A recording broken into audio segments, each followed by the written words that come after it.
పితా పుత్ర పవిత్రాత్మ నామమున ఆమెన్. పునీత 1వ పెద్ద గ్రెగరీ పాపుగారు. వీరు 64వ పోపుగారు. శ్రీసభ పండితుడు. వీరి జీవితకాలం క్రీస్తు శకం 540 నుండి 604 వరకు. పునీత 1వ పెద్ద గ్రెగరీ గారు పాశ్చాత్య శ్రీసభకు చెందిన పునీతులు. ఆంబ్రోసు, జెరోము మరియు అగస్టీను అనువార్ల కోవలోనికి వస్తారు. వీరు ఇటలీలో క్రీస్తు శకం 540లో ధనవంతులు, ఉన్నత వంశంలో జన్మించారు. తండ్రి పేరు గోర్డియన్, గొప్ప దేశభక్తుడైన రోమీయుడు. వీరి తల్లి పునీత సిల్వియా. వీరికి రోములోను సిసిలీలోను భూములు భవనాలు ఉన్నాయి. కానీ ఆ శ్రద్ధ లేకుండా గ్రెగరీ గారు గొప్ప భక్తి విశ్వాసాలతో పెంచబడ్డారు. అందుకు వారి తల్లితో పాటు వీరి తల్లిదండ్రుల తోడబుట్టిన 2 మహిళలు కూడా ఎంతో తోడ్పడ్డారు. గ్రెగరీ గారు తమ 33వ ఏటనే రోము నగర మేయరుగా ఎన్నికై పాలించారు. అయితే ఈ ప్రాపంచిక కోరికలన్నీ త్యజించి దేవుని సేవలో ఎంతో ప్రశాంత జీవితం జీవిస్తున్న బెనడిక్టు సభ సన్యాసుల దినచర్యను చూచి ఎంతో ఆకర్షితులైనారు. తనకు వచ్చే రాజు పదవిని కూడా కాదని బెనడిక్టు మఠంలో ప్రవేశించారు. గ్రెగరీ గారు తమ విశాలమైన కుమెలియన్ కొండపై గల అందమైన రాజప్రాసాదాన్ని పునీత ఆంద్రియ మఠంగా మార్చివేశారు. అందుకు ఫాదర్ వాలంటీర్స్ దోహదపడ్డారు. సిసిలీలో మరో 6 మఠాలు నిర్మింప గ్రెగరీ గారే సాయపడ్డారు.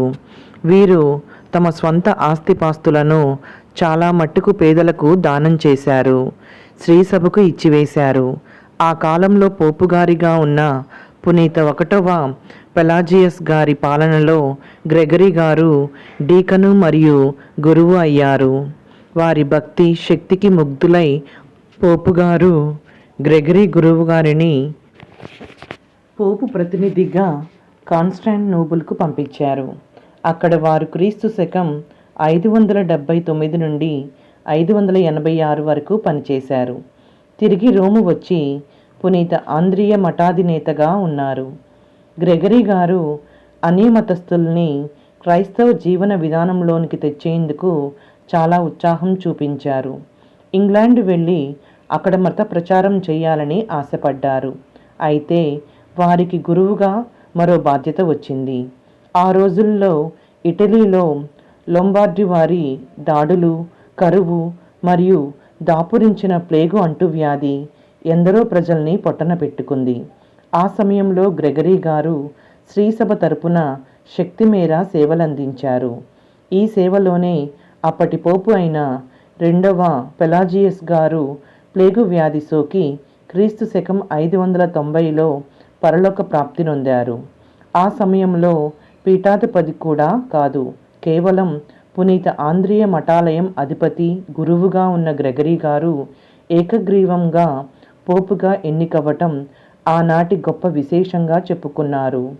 వారు క్రీస్తు శకం 590 సెప్టెంబర్ 3వ తేదీన 64వ జగద్గురువుగా విశ్వశ్రీసభ పాలనా బాధ్యతల్ని చేపట్టారు. మొదటగా వారు రోము నగరంలో పునీత మేరీ మేజర్ దేవాలయం వద్ద 7 ప్రదేశాలలో ప్రజలు సంతాప సూచకంగా ప్రదక్షిణగా వచ్చి ప్రభువు క్షమాపణ దయకై ప్రార్థించేలా చేశారు. అప్పుడు అతిదూత మికాయేలు పునీత హడ్రియన్ గారి సమాధిపై దర్శనమై తమ శక్తి ఖడ్గాన్ని జులిపించగా శాంతి మంచి కాలం ప్రాప్తించిందని చెప్పబడింది. శ్రీసభ తొలి 1000ఏళ్లలో గొప్ప పోపు వీరేనని చరిత్ర వెల్లడిస్తుంది. క్రీస్తు శకం 593లో సత్యవేద వ్యాపకంకై ముందుగా శాంతి కొరకు వీరు లొంబార్డీ రాజు అగిల్ ఉల్ఫ్తోనూ ఫ్రాన్స్, స్పెయిన్ పాలకులతోనూ చర్చించి శాంతి ఒడంబడికలు చేయించారు.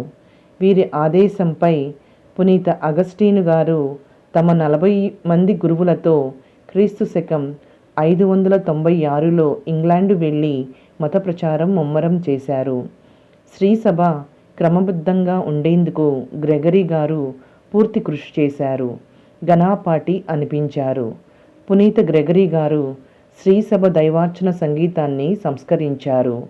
గ్రెగరియన్ చాంట్ అని అతి శ్రావ్య బాణీలతో శ్రీసభ పూజా పాటలను వెలయింపచేసి ప్రసిద్ధికెక్కారు.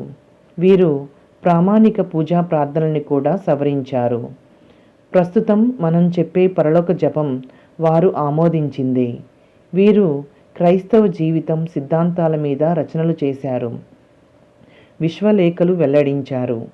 క్రైస్తవ ఆధ్యాత్మికత్వం, సన్యాసుల మఠవాసాన్ని అభివృద్ధి పరిచేందుకు గ్రెగరీ గారు చాలా కృషి చేశారు. తమ ప్రజ్ఞా పాటవాలతో అన్యుల విగ్రహారాధకులకు తమ సత్యోపదేశంతో కనువిప్పు కలిగించారు. మఠవాసులను కార్యోన్ముఖులను చేశారు. నూతన పందాలు, గ్రీకు చక్రవర్తులు రోమాపురి అభివృద్ధిని విస్మరించినందువల్ల వీరే తమ మునుపటి అనుభవంతో రోము నగర పౌర పాలన చేపట్టారు. అధికారం కోసం, బిరుదుల కోసం కాన్స్టాంటినోబుల్ పీఠాధిపతులు ప్రాకులాడుతుండగా దేవుని సేవకుల సేవకుడు అని గ్రెగరీ గారు తనను తాను పిలుచుకున్నారు. ఈ పిలుపు బిరుదునే నేటికిని పోపుగార్లు వినియోగిస్తున్నారు.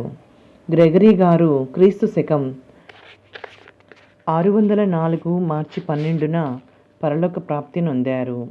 లాటిను శ్రీసభ పండితులుగా పునీతులు అగస్తీను, ఆంబ్రోసు, జెరోము గార్ల తర్వాత 4వ వారు వీరేనని పేరుగాంచారు.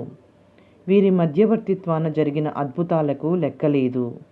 గాయకులు, సంగీత కళాకారులు, విద్యా పండితులు, బోధక ఉపాధ్యాయులకు వీరు పాలక పునీతులుగా నియమింపబడ్డారు. గ్రెగరీ ద గ్రేట్ అనబడ్డారు. గ్రెగరీ అంటే మంచి కాపరి అని అర్థం. ధ్యానాంశము: ఆత్మల రక్షణకై చూపే నిజమైన ఉత్సాహం, కృషికి మించిన త్యాగబలి దేవునికి ఇష్టమైనది మరొకటి లేదు. పునీత గ్రెగరీ ద గ్రేట్ పాపుగారా, మా కొరకు, మా కుటుంబ సభ్యులందరి కొరకు ప్రార్థించండి. ఆమెన్.